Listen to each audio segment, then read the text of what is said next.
Good morning, Mr. Prime Minister Sanchez. So great to have you back in Davos. A warm welcome. It's like welcoming back an old friend, and we know a lot has happened since 2.5 years since we last met in Davos, and your role in handling the pandemic in Spain and also transforming Spain's economy has been key. I think we all have studied with great interest your labor market and pension reforms. They could be an inspiration also for other countries, and also that you are able to reinforce social rights and socio-economic protection while improving the business environment and overall Spain's competitiveness. You've shown it's possible to do both, to work for inclusiveness but still have growth in your economy. So Europe is a major focus at this annual meeting, and you're also been an advocate for Europe playing a stronger role in global affairs, and Spain has taken on an active role in the region under your leadership, and also in the new geopolitical context, and also related to Russia's totally unacceptable invasion of Ukraine, where you have been a leading voice. And, Mr. Prime Minister, you will also be hosting probably the most consequential NATO summit in decades in Madrid, at least in Spain, end of June. We are so much looking forward to hearing your speech and having a dialogue with you. So thank you and welcome back. Muchas gracias. The floor is yours, Mr. Prime Minister.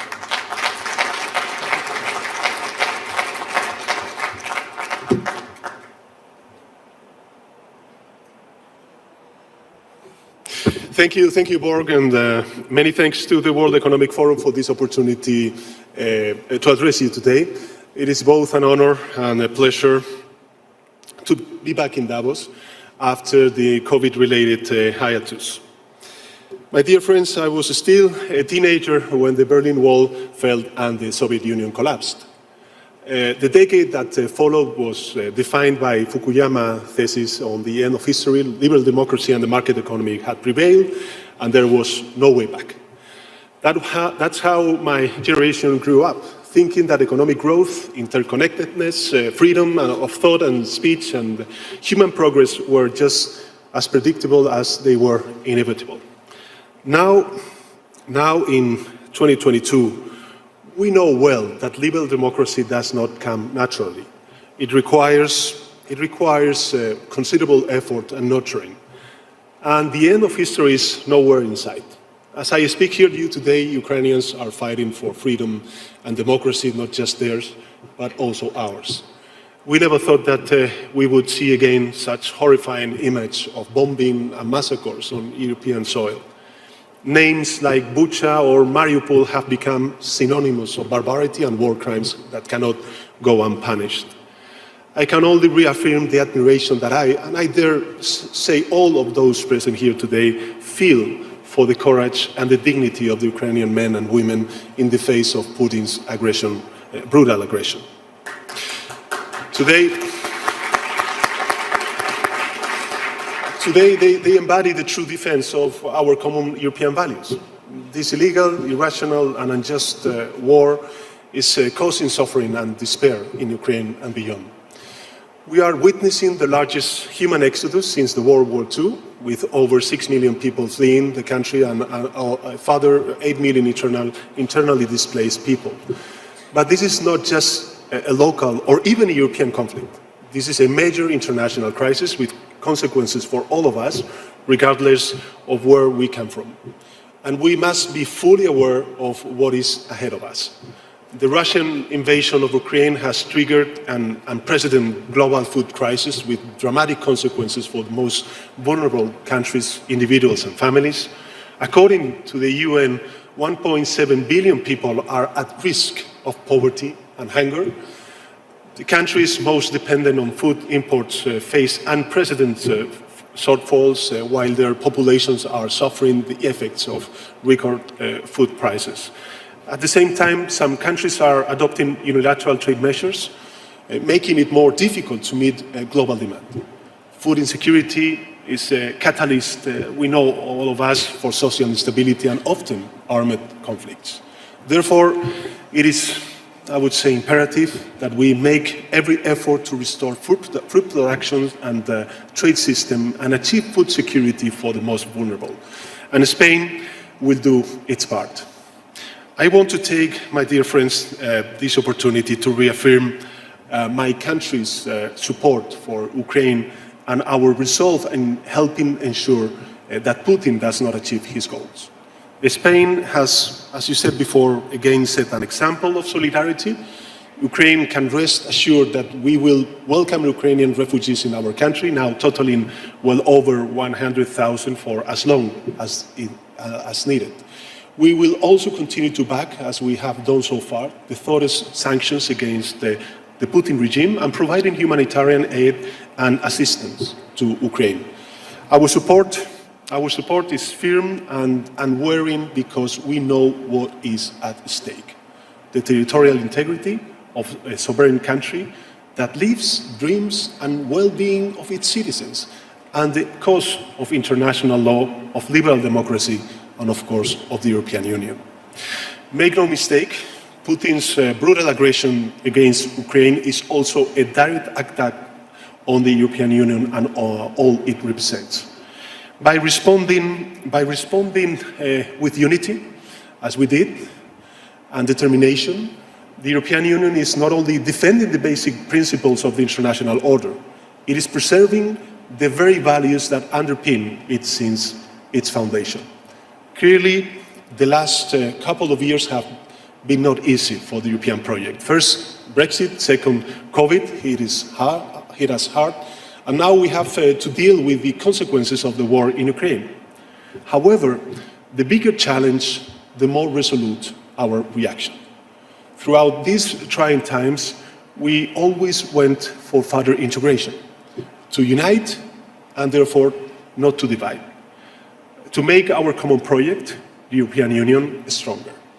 We did it with the joint purchase of vaccines, with a sure instrument for protecting jobs during the pandemic, and with the Next Generation funds.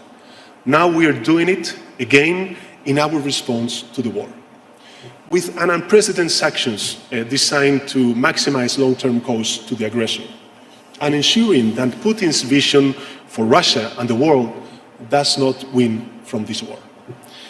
Beyond helping our Ukrainian friends in their fight for freedom and democracy, we are collectively moving in the direction of a greater strategic autonomy. By deepening the single market, diversifying our supply chains, reducing our dependencies on energy, critical technologies, raw materials, semiconductors, or health products, we are both becoming more resilient and accelerating our transition to a new economic and geopolitical reality that of the post-fossil fuel era. The same logic, my dear friends, guides the initiatives to strengthen European defense. We want to reduce our strategic dependencies and invest not just more, but better, in increasing our security and defense capabilities. And we certainly must show the highest degree of ambition in promoting a renewed social agenda for the European Union. Because combating inequality and fostering social cohesion is the only way to achieve our goals of progress, prosperity, and welfare in the most efficient manner. In short, this is a road that we must travel together, and the war in Ukraine is yet another reminder that we should do it without delay. My dear friends, of course, Russia's aggression is altering the global economic outlook. We are coming out strong from the COVID crisis, but our economies have been severely impacted. From high energy prices fueling inflation to worsening consumer sentiment and supply chain bottlenecks. Spain is obviously not immune to this shock. After devoting nearly 80 billion euros of public resources in 2020 and 2021, to combat the impact of COVID-19 on our economy, we have recently approved a package of 16 billion euros to mitigate the effects of the Ukraine conflict on Spain's households, SMEs, and specific sectors. Since well before the start of the war, my government, the Spanish government, has been at the forefront of efforts to weather rising electricity prices across the European Union through temporary taxes cuts and subsidies. More recently, the European Council approved a 12-month price cap for the Iberian Peninsula on gas used to produce electricity, which will soon be implemented. This will allow us to bring down prices, shielding households and business from the extreme volatility and potential price spikes in energy markets. Once again, we have to fight against adversity, overcoming extreme external unpredictable factors that have a major impact on our lives. Yet, there are inherent strengths in the Spanish economy which give us reasons to be optimistic. The Spanish economy grew by 6.4% year on year in the first quarter of 2022, and we estimate the growth will reach 4.3% for the year, for 2022, one of the highest rates among advanced economies. Employment is up, the fiscal deficit is down, and two central sectors of our economy, the export sector and the tourism sector, are recovering the pre-COVID levels and are acting as the engines of this growth. In other words, we are containing the damage much better than other economies. Looking at the medium and to long-term outlook, we believe the fundamentals of the Spanish economy are even stronger. More importantly, the Spanish government has a clear roadmap for the modernization of the country. Let me highlight three key pillars of our vision. The first one is the implementation of the Next Generation European Recovery Plan. Last year, we launched an ambitious 6-year, 70 billion euro recovery, transformation and resilience plan that is already transforming our economy based on four fundamental drivers: the green transition, the digital transformation, social and territorial cohesion, and gender equality. Now, I can proudly say that Spain is by far, the country most advanced in everything related to the development or deployment, of Next Generation European funds. We were the first country, along with Portugal, to have our recovery plan approved by the European Commission, the first to receive a disbursement linked to the achievement of milestones and targets, and again, the first to request a second disbursement. And we are accelerating its implementation since the start of the war in Ukraine, because the answer to ending our dependence on Russian gas and oil lies precisely in the decarbonization of our economy. But speed alone is not enough. We also have to put the money where it is most needed. With this in mind, we have created an innovative instrument to enhance public-private collaboration, the strategic projects, or PERTEs, as we call them. PERTEs are born to become a driving force for economic growth, employment, and the competitiveness of the Spanish economy. They are instruments for promoting and coordinating high-priority, complex investments in strategic sectors where state intervention is needed to supplement private initiative. They will channel more than 30 billion euros in public funds, 30 billion euros in public funds, and should mobilize around 4 times as much as private funding. We have already approved 10 strategic projects in areas such as electric and connected vehicles. The car industry is very important for the Spanish economy, renewable energy and green hydrogen, water management, circular economy, health, aerospace sectors, among others. And precisely today, my government is approving a new landmark strategic project on microelectronics and semiconductors. With over 12 billion euros of public investments, we want to become the best partner for the industry in its efforts to expand and diversify microchip production to address growing demand and supply chains disruption. Spain will not lose the race for the most advanced technologies. Our country wants to put at the forefront of industrial and technological projects and the strategic projects on semiconductors prove it. The second pillar is the ambitious reform agenda that my government has put in motion to address the structural problems of our economy. It consists of over 100 structural reforms based on the European Commission's specific recommendations for Spain and linked to our recovery plan. Let me highlight 3 areas where we are concentrating our efforts. First, green transition and the fight against climate change. We are channeling 30 billion euros, 40% of Spain's next generation funds for the decarbonization of our economy. These investments are coupled with ambitious reforms to fight against climate change and boost circular economy, self-consumption and sustainable mobility. By making the best possible use of our natural resources and investing heavily in the technologies of the future, from green hydrogen to energy storage and clean vehicles, I think Spain wants to position ourselves as a global sustainable leader or sustainability leader. Second, the digital transformation. Our digital agenda has an all-encompassing vision, from digital skills to cybersecurity, from the digitalization of SMEs to a sound cloud policy, from 5G connectivity to artificial intelligence. And third, education and talent attraction. Because we know that the human capital is the engine that drives economic growth.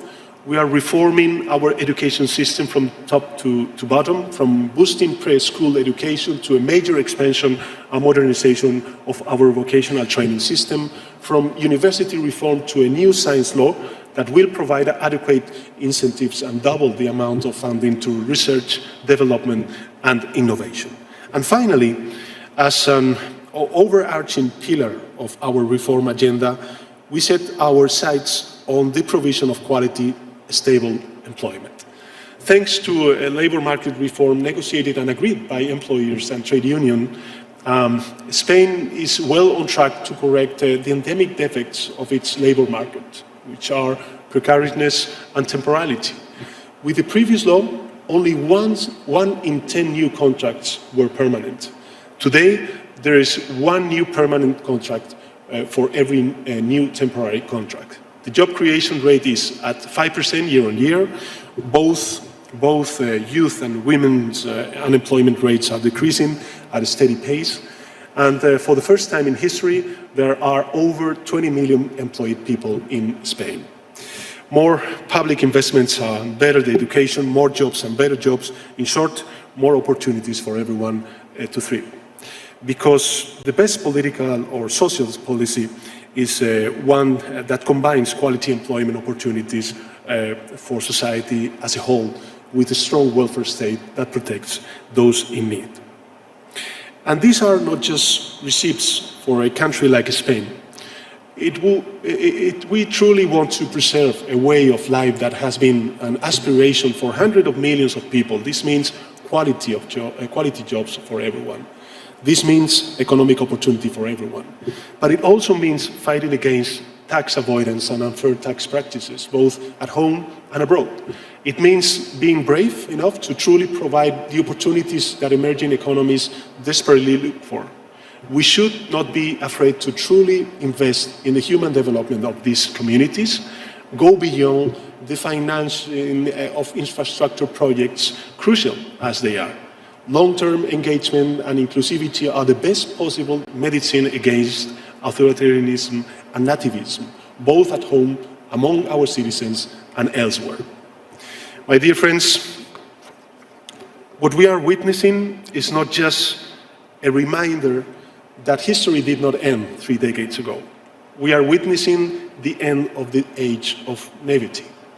We are now seeing how our values, those our societies are built upon, need to be defended. Putin's frontal attack reminds us that the future is a land to be conquered. There's nothing inevitable about the rise of extremism and tyranny. On the contrary, there is a clear chance for the values of democracy, freedom, and international law to continue to thrive. It is time to feel confident in ourselves. Let us not fear the forces that threaten to derail the future with the terror and hate. We have the most powerful weapons if we use them wisely.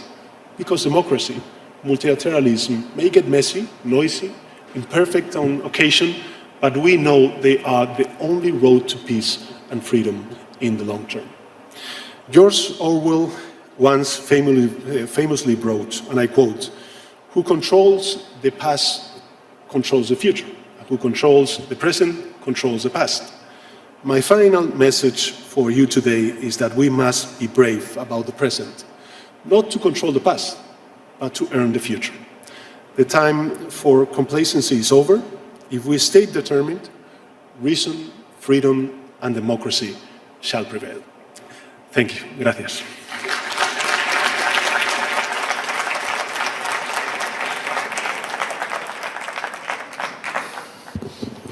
Thank you so much, Prime Minister Sanchez, for this very important speech. I really liked how much you also focused on values, saying that the values our societies are built on have to be defended, and make no mistake, you also said to Mr. Putin and Russia, what we're seeing unfolding now in Ukraine is a direct attack on the liberal democracies. I'm so glad that we have leaders like you in Europe standing up for these values, and you also addressed the strategic autonomy concept in Europe. That has been about supply chains, it's been about the single market, but I guess that this is also more now about security and defense. And how do you see the European Union developing on those topics, on the strategic autonomy, on defense and security? Does Europe need to step up and take more responsibility for its own defense and security, and not relying also so much on external partners? Well, thanks for your words. Just a quick comment. I think that it is also very important to share with our partners abroad, abroad the European Union and the Western, I would say, community, that this challenge that Putin is tabling affects all the world, and this is a global crisis, and it is important to isolate Putin's in the international community, and this is something that we are, doing with conversations that we have, in my case, with many leaders in Latin America, because I think it's very important to keep in mind that this is a global challenge. Just to remind that Russia is a permanent member of the UN Security Council. And what is now at stake is the international order that he is not, fulfilling or respecting.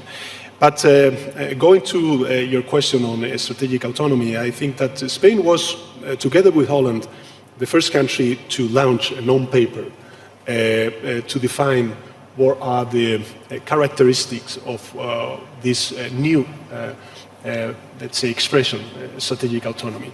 And just give some quick ideas. The first one is open strategic autonomy. This is not to foreclose in European Union, to implement a new protectionism economic policy.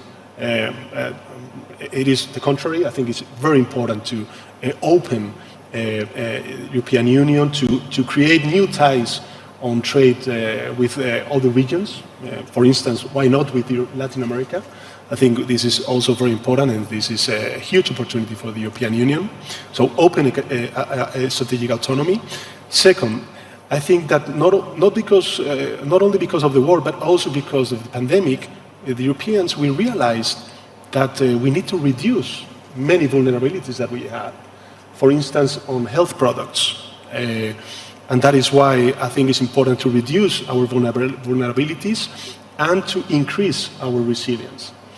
Health products, of course, energy, raw materials, semiconductors, microelectronics, and, as you mentioned before, defense. And I would just like to add regarding defense in this reflection on strategic autonomy, I think it's important the complementary vision between the European Union and NATO. I think that one of the biggest mistakes that Putin has made is to underestimate the reaction of NATO and the European Union. And before the war, before the invasion, there were very important actors reflecting on what to do with NATO. And I think that we realize how important it is to keep this strong alliance between our partners in the US, Canada, and other parts of the world. So, we're very excited to host this very important meeting in Madrid next June. And I think it's going to be a very important message for the international community, especially for Putin, that NATO and the European Union reinforce our alliance. No, thank you for so strongly underlining also the importance of the transatlantic relationship. And you will be hosting the NATO summit, as I also said at the introduction, probably the most important NATO summit in decades. So what do you expect as outcomes of the summit? Well, I think that the first and the main outcome of the summit would be the unity. Unity among allies, unity between NATO and the European Union. For instance, we are working and preparing an informal dinner between member states of the European Union and the NATO allies, which some of them are not included in NATO, as you know. Second, I think it's important to define our strategic concept, which is the strategy for NATO over the next years. I think it's until 2030, sorry.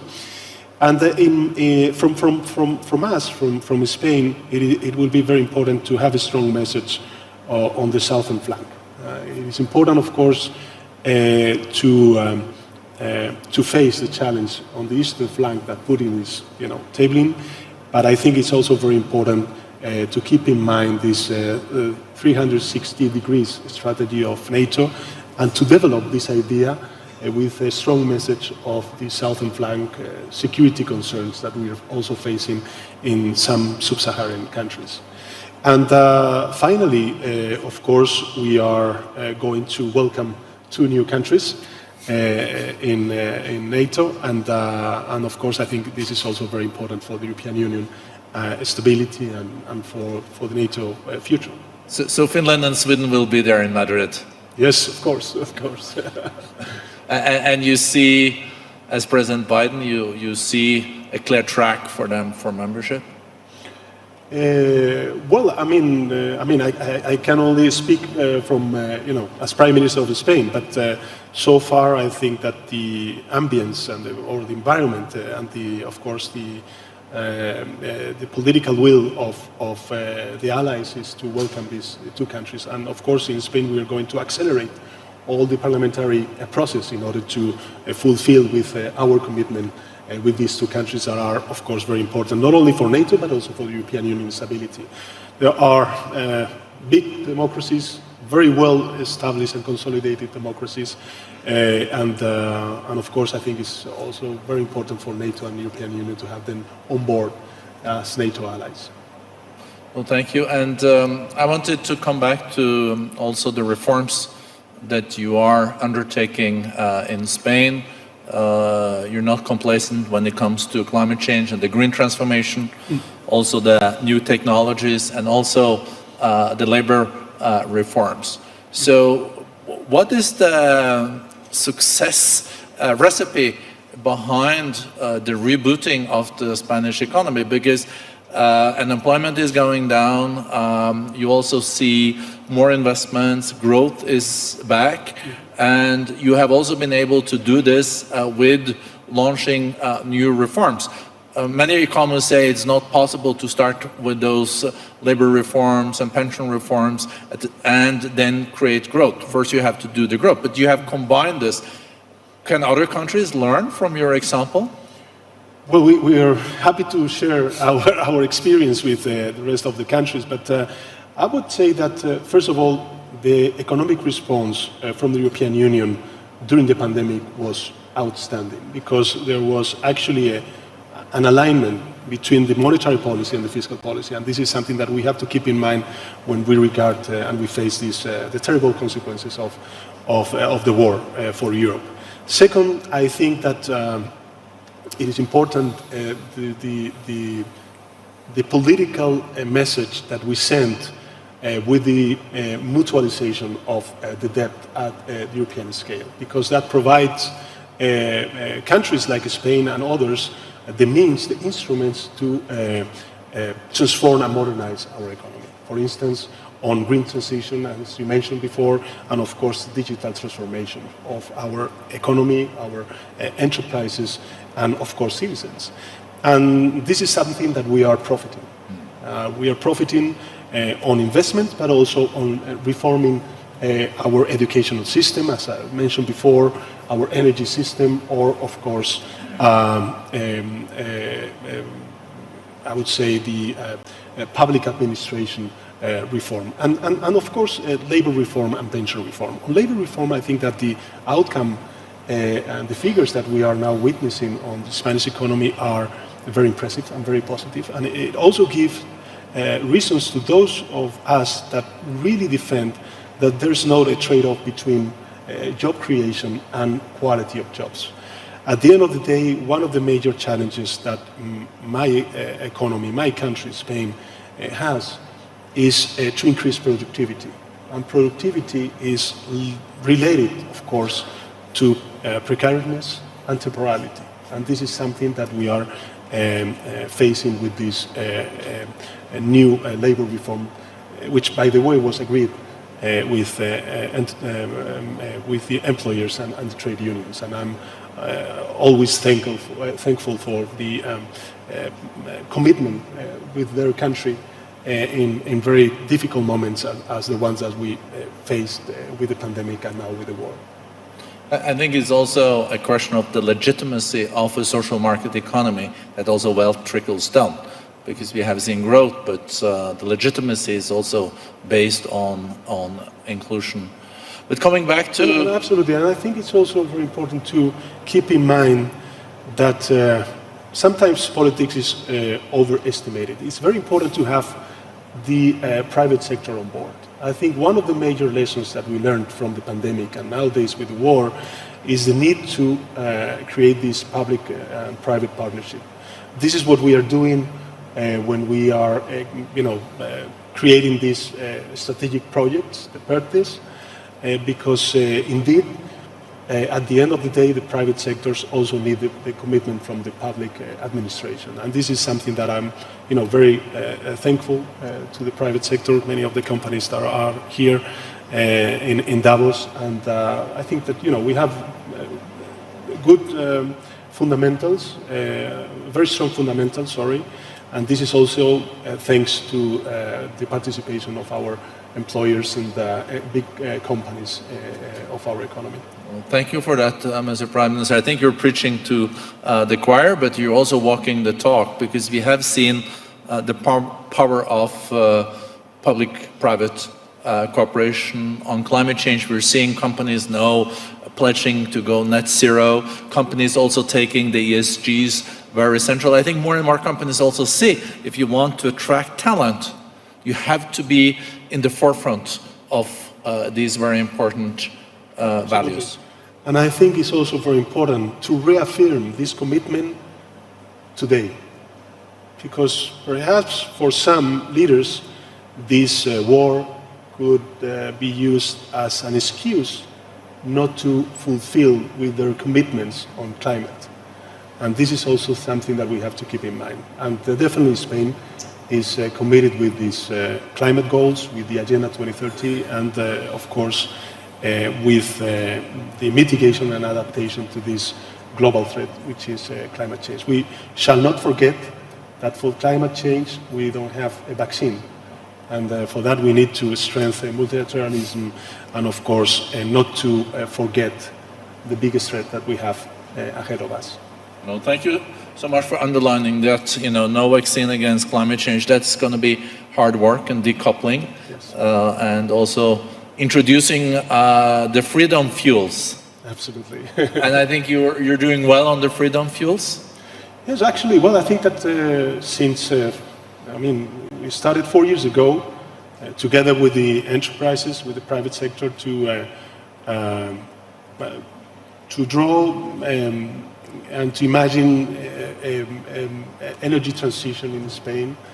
I think that we are, we have the fundamentals, we have the means, and the only thing that we didn't have 4 years ago was the strong political commitment to face this green transition. But nowadays, last year, 57% of our installed capacity is renewable. So I think it's, it also shows the commitment of Spain, its society, and of course the Spanish government. No, thank you so much, Prime Minister, for your commitment to the values for liberal democracies, also for your reforms. Thank you for coming back. Thank you for also being a leader in the green field. It's always a pleasure to have you. Muchas gracias. Muchas gracias. Thank you. Welcome back.